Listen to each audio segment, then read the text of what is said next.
On this episode of China Uncensored, the real reason the Chinese Communist Party silences discussion of Tiananmen Square. Hello and welcome to China Uncensored. I'm your host, Chris Chappell. Yesterday was the 28th anniversary of the Tiananmen Square massacre in Beijing. In Chinese, they call it the June 4th incident, which is like calling Mao's Great Famine the time that everyone skipped dinner. The massacre was the Chinese Communist Party's final, crushing response to 6 weeks of protests led by students demanding change from the party. Political reform, less corruption, freedom of speech and of the press, and eventually, even the D word, democracy. Within the benevolent one-party rule of the communist state, of course, those students weren't crazy. The Tiananmen Square massacre is still commemorated today by Chinese outside mainland China.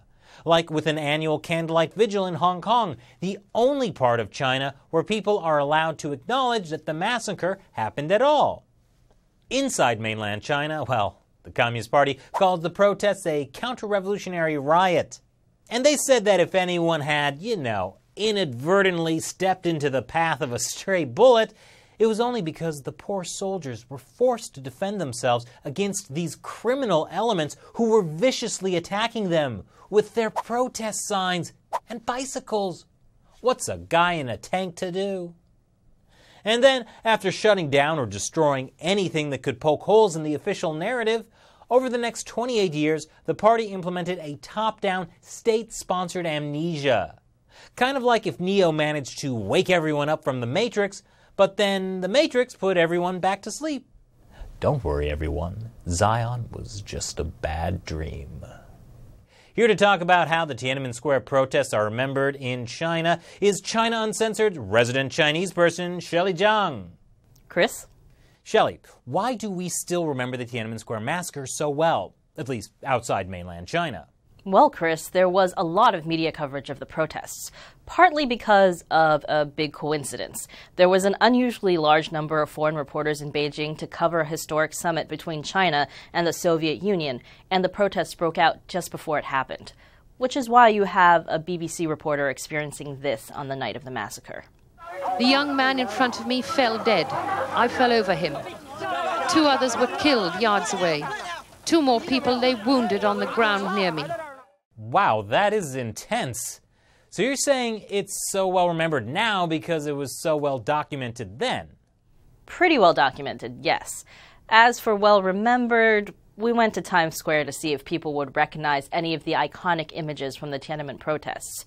We showed them these photos of people marching down Chang'an Avenue, the goddess of democracy, Tank Man, and this Time magazine cover. Oh no. Oh yes. Looks like Fifth Avenue. That looked like by the Statue of Liberty. Maybe Chinatown? Okay, I just taught this. Hold on. I used to know this. In Asia somewhere. It's either Korea or Russia. How is this comedy? What? Fifth Avenue? The Statue of Liberty? New Yorkers think everything is about them. I kind of like the Fifth Avenue guy. If you can look at a photo of Chinese people marching down a street holding Chinese signs and think that's Fifth Avenue, that says something great about America. Did people at least recognize Tank Man? Well, about half the people recognized the photo. They weren't all able to connect him to the Tiananmen Square massacre, though. But in general, people responded more to the photos of the massacre than the photos of the protest. And I think that's because we remember the massacre more than the protests. We're not remembering the whole story. Take these protest photos. Are those the ones published by the New York Times that haven't been seen for 28 years? Actually, they're my uncle's photos that haven't been seen for 25 years. I found them in a shoebox 3 years ago. I don't get the joke. I'm not kidding. My uncle was a student in Beijing in 1989. He took these black and white photos of the protests and somehow smuggled the negatives out to my parents. And then I found them in a shoebox. What? Your parents never told you about them? I don't know why, Chris, but don't underestimate the lengths the Communist Party went to in order to erase the memory of Tiananmen. When my mother went to China in 1993, relatives in Beijing took her aside and whispered that what the party was saying about Tiananmen Square wasn't true. She had to tell them that the rest of the world kind of already knew that. Imagine if there hadn't been any foreign media in Beijing. In her book about the Tiananmen protests, The People's Republic of Amnesia, journalist Louisa Lim uncovered another massacre that happened in Chengdu in the days after June 4th. Wait, another massacre? Yes, but almost no one has reported on it in over 20 years. When she was writing her book, she used a computer that was never connected to the internet, and she didn't tell anyone what she was writing about because she was pretty sure her apartment was bugged. That's how dangerous Tiananmen still is. Wow. We've talked before about how the protests weren't just in Beijing, that they happened all over the country, but it's crazy that the party was able to cover up a whole other massacre. So is that why the Communist Party is still so intent on silencing the memory of the protests? They don't want to remind people of their brutality? That's definitely part of it. In the aftermath of the crackdown, China was seen by other countries kind of the way we see North Korea today. And overseas Chinese were also hugely critical of the party. They protested in front of Chinese embassies around the world. Even my father, a very non-political grad student, took me to march with other Chinese students and their families. But it wasn't just that. You know, finding my uncle's photos really changed the way I thought of the Tiananmen protests. Look at this girl's face. We forget that there was this hope and optimism, that the protesters thought they were going to make a difference, that they could make the party change. People making the party change? That is dangerous. Right? In a way, these protest photos are even more powerful than the photos of the massacre. When the protests reached their peak, it wasn't just students marching. Look at this sign. It's from the police. And there are so many kids in these photos. These parents are taking their daughter in her best dress to see the goddess of democracy. People were dancing and singing in Tiananmen Square.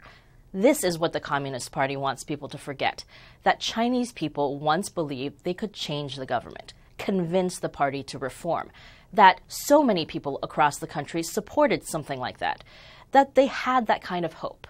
That's what the party killed in Tiananmen Square. Yeah, that goes back to the unspoken bargain they made with people after Tiananmen. Never question our authority, and you can have a better life. And by doing that, they turned remembering into an act of defiance against the party. Look at this photo. That big sign on the monument to the people's heroes says, "The people will not forget 1989. Well, maybe we can help them remember. Thanks, Shelley, and thank you for watching this episode of China Uncensored. If you want to help people remember, share this episode with the hashtag #IRememberTiananmen. We've put some links in the description below if you're interested in learning more about the Tiananmen protests, and if you want to see more of Shelley's photos. Once again, I'm your host, Chris Chappell. See you next time.